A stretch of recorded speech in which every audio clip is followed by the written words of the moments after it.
je vais préparer la base qui est avec essentiellement de l'amande.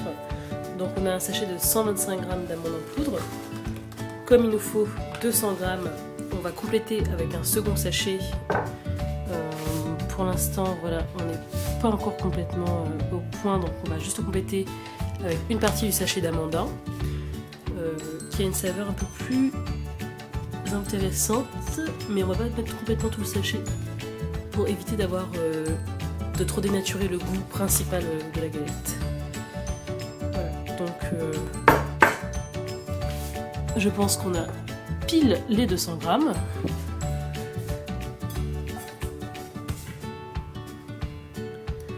On va maintenant ajouter le sucre.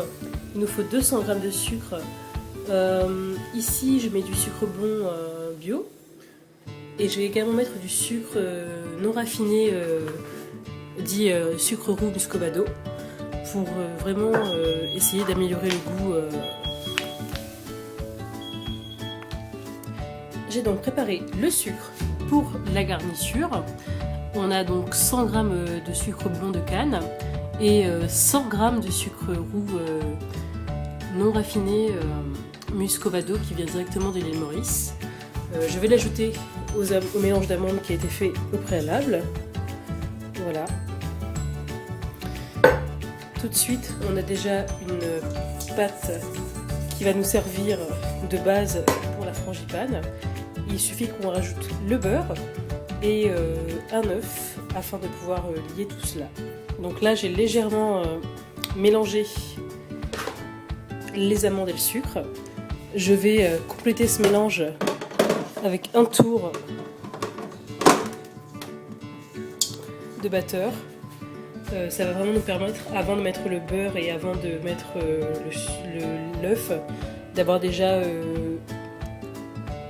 une base qui soit bien mélangée et non pas d'avoir une séparation entre les amandes et le sucre. Donc on va faire un petit tour rapide.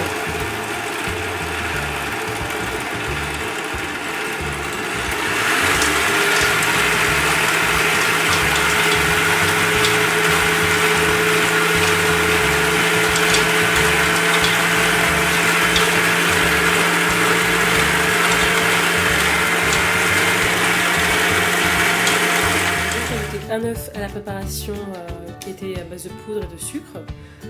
J'ai cassé un second œuf duquel j'ai séparé le jaune et le blanc. On va mettre le jaune de côté afin de pouvoir décorer le couvercle de la galette.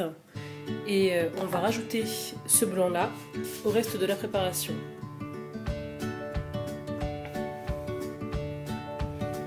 Maintenant on va le mettre dans le batteur pour lier l'ensemble.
J'ai ma préparation de frangipane qui est terminée.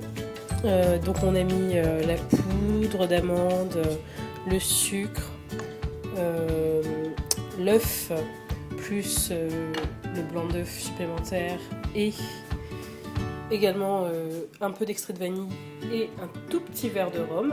On va donner un dernier coup de moulin histoire de vraiment bien émulsionner le tout avant de pouvoir mettre tout ça dans le fond de tarte qui nous attend, qu'on avait préparé préalablement.